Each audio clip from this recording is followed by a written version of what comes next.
जी, इससे पहले भी ये सवाल पूछा गया था एडजस्टमेंट डिसऑर्डर का।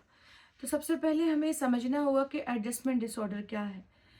एडजस्टमेंट डिसऑर्डर दरअसल ये है कि बच्चे जो हैं किसी जगह पर एडजस्ट नहीं हो पाते हैं, तो वो वालिदैन को आकर बताते नहीं हैं कि उनके साथ क्या हुआ है और जो है उनको वो क्यों परेशान है, या फिर ये नहीं बताते कि वो जो है कि क्या उनके साथ वाक़ई हुआ। क्यों नहीं बताते हैं? इसके बहुत सारे रीज़न्स हैं। सारे ही बच्चे जो है बाहर होने वाली चीज़ को पहले तो वो समझ नहीं पाते हैं कि उनके साथ क्या हो रहा है। जैसे मिसाल के तौर पर मैं एक छोटा-सा वाक़या आपको, जो मेरे पास कुछ दिन पहले काउंसलिंग के लिए रहा है, तो वही मैं आपको ज़िक्र करूँगी कि बाहर ममालिक में इस तरह से होता है कि कुछ बच्चों के एडमिशन्स वग़ैरह के मतलब जो करीब है स्कूल है, वहाँ उनके एडमिशन कर दिए जाते हैं। पहले तो जो प्री स्कूलिंग है, प्री स्कूलिंग किसी भी स्कूल में वालिदैन चूज़ करते हैं, लेकिन उसके बाद जैसे ही 4th स्टैंडर्ड में बच्चा है, तो वहाँ से फिर वो बच्चों को अलहदा करके नियर बाय स्कूल की तरफ रिकमेंड करते हैं। ये एक सिस्टम है। लेकिन बच्चे जो है दोस्तों से एसोसिएट हो जाते हैं, ऑब्सेशन सा हो जाता है स्कूल प्रीमाइसेस से या फिर टीचर से, अक्सर बच्चों को होता है, और फिर उसके साथ-साथ ये है कि उनके दोस्तों से। तो इस सूरत में वो जो है खामोश हो जाते हैं बिल्कुल, और वो एडजस्ट नहीं हो पाते। तो अब वो एडजस्ट नहीं हो पाते, तो वो खुलकर आपका बच्चा आपसे बात नहीं करेगा कि मैं जो है भई मैं स्कूल नहीं जाना चाहता हूँ क्योंकि मेरे साथ ये हुआ है। वो बड़ा नहीं है, वो छोटा बच्चा है। तो वो क्या करेगा, अब वो उसका जो बिहेवियर है, उसके साइंस जो है, बिहेवियरल साइन जो है, वो बिल्कुल डिफरेंट होंगे। वो एडजस्ट नहीं हो पा रहा है, तो वहाँ से एस्केपिज़्म, फरार का शिकार होगा।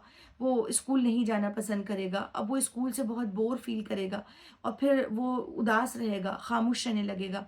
फैमिली में अगर कोई शख़्स जिससे उसको ऑब्सेशन है, तो इस तरह से फैमिली मेंबर से जो ऑब्सेशन होता है, उसमें उसको अगर दादी या नानी किसी की डेथ हो जाए, तो फिर वो क्योंकि वो बहुत ज़्यादा अटैच था, तो वो खामोश हो जाएगा।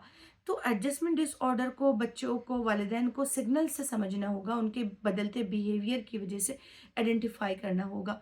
कभी-कभी ऐसे होता है कि बच्चे जो हैं उनके जो पेट्स हैं, उनकी डेथ हो जाए, जैसे मिसाल के तौर पर किसी डॉगी से वो एसोसिएट हो गए हैं घर में, या फिर पर्शियन कैट से हो गए हैं, या फिर परिंदे से हो गए हैं। इस तरह से किसी भी चीज़ से वो ऑब्सेस हैं।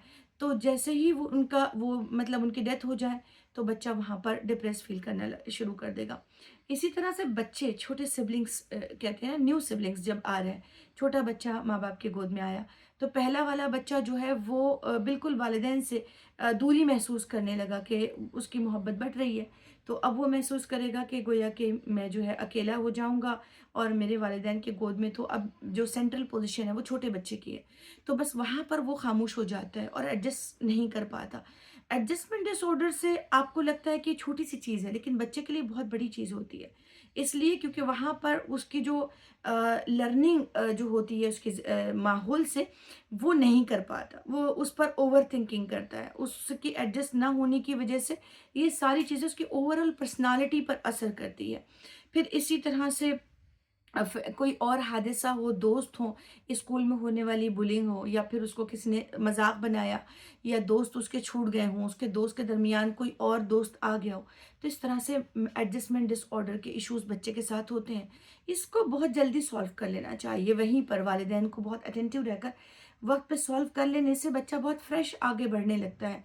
वो जो बैरियर आता है, उस बैरियर को कम करके फिर एक उसको जो है वहाँ पर एडजस्ट करवा देने से सारी प्रॉब्लम दूर हो जाती है। अदरवाइज़ बच्चे की पर्सनैलिटी पर इसके बहुत लॉन्ग टर्म असरात भी पड़ सकते हैं। तो कोशिश वालिदैन को सपोर्ट सिस्टम को कायम करने की लेनी चाहिए, ताकि वो पेरेंट किस तरह से डील करें। अगर वो काउंसलर से, अपने पेरेंटिंग कोच से, किसी से अप्रोच कर लें, तो वहाँ पर वो एक अच्छा-सा रैपो बना देते हैं पेरेंट्स और बच्चे के दरमियान।